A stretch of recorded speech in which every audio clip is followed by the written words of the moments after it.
Hi! Welcome to our new YouTube channel. This is the first episode of the Inspiration House vlog to kick off 2021. I'm going to share with you all kinds of good news from your hospitality colleagues who did great things in a dreadful year. Good riddance. So a little about me. I'm your host, Jill Goldfine. I've been an association planner for a long time. In 2019, I started a third-party company called EventHouse, which was just getting off the ground when we all came to a screeching halt. So I spent some of 2020 dreaming up this vlog, and here we are in my makeshift home studio. Please bear with me, this is my first time vlogging, but just like any great meeting planner does, we figure it out. Please give me a thumbs up and subscribe to our channel and share the link to spread the good word. If you have some inspiring news, please put it in the comments below. And now, let's get started.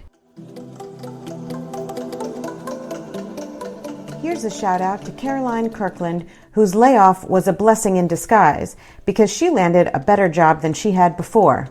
Good luck to Caroline.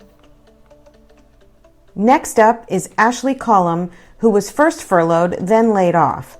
After sending out hundreds of resumes, he's now the senior admin for a nonprofit association.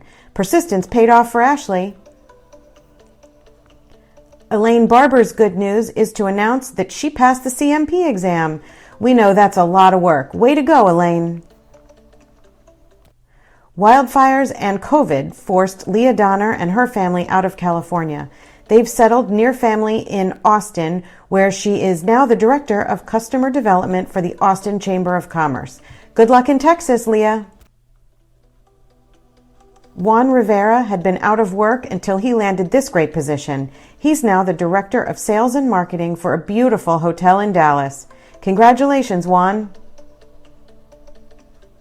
Sonia Burke is all about inspiration with her story of organizing a client appreciation drive-through for holiday gift pickup. Love the creativity, Sonia. Ashley Higgins is definitely inspiring others with the announcement of her safe and successful hybrid event last fall. Thanks for being a great example that hybrid meetings can work out so well.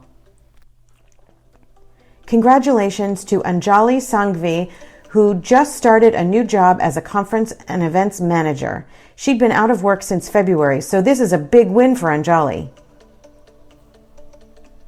Hats off to Mazrisha Tadisi, who passed the CMP exam over the summer. Congrats on your new certification. Eric Alvarez had to leave his life in the paradise of Kauai to look for work. We're happy to report that he's the new assistant general manager at a resort in the Midwest. Great job, Eric.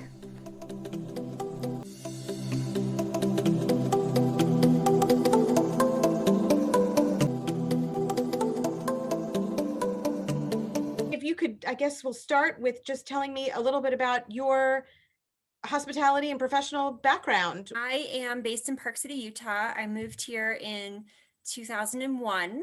So I've actually been in events and hospitality since then, since 2001. And I moved out of more of an event planner role and into the hotel world 2006. So I've been in the hotel world since then in Park City, and I've been at I was at a different property, and then I actually did DMC work for about 2 years in between, and now I work for the Stein Eriksen Lodge, and I'm the Associate Director of Group Sales for the Stein Eriksen Lodge, which is a 5-star hotel. It's located in Deer Valley Resort. And tell me about how this beginning of the year came to be with COVID and how you were affected originally. Well, we started 2020 and everything was great. It's our high season is the ski season, and it did end up having to close the hotel for safety. It was actually on St. Patrick's Day. We historically have worked on property, so our sales team is all local and based at the hotel. So I had my very first work from home experience for a few weeks when the hotel closed, and when it looked like what they thought was just going to be a quick 2 weeks and we'd be back at it. That did not happen. So we ended up having to furlough the majority of our sales team in the spring, and I was included in that group. So our board did decide to open the hotel on July 1st. So we reopened. That's how I was able to come back to work about 2 weeks before. And we had we did a tremendous leisure business this summer. And we've actually had the opportunity to host, probably about 20 groups or so.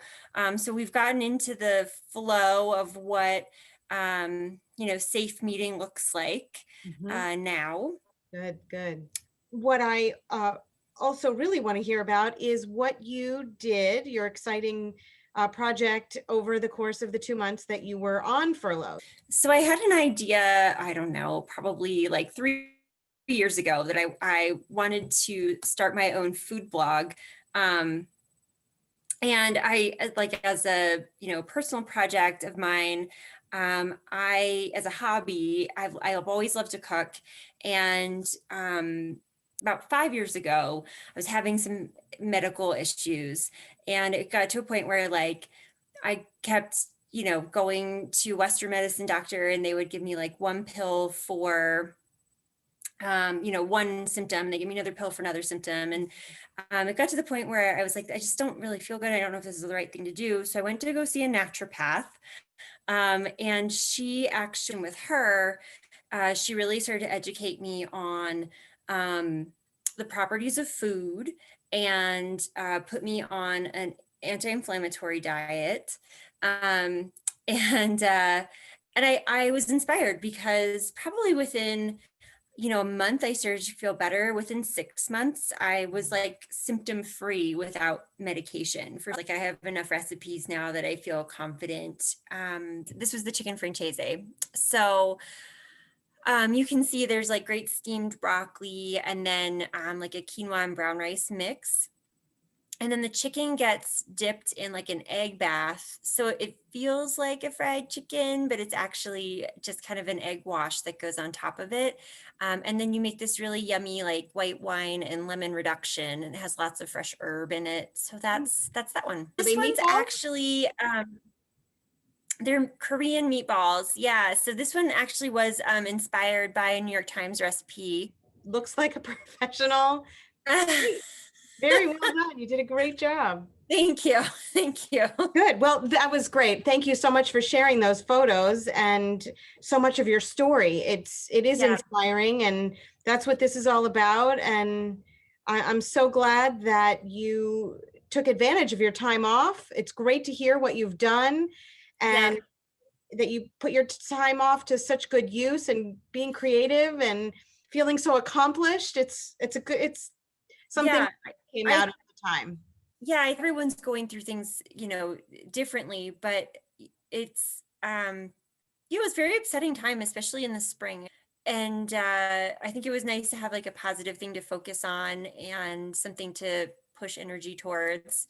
And I am back to work, and I hope I stay that way, but I do hope to get the blog up and going eventually. So I hope to call it How I Made Cauliflower My Bitch. I love the name. I'm so glad to hear that.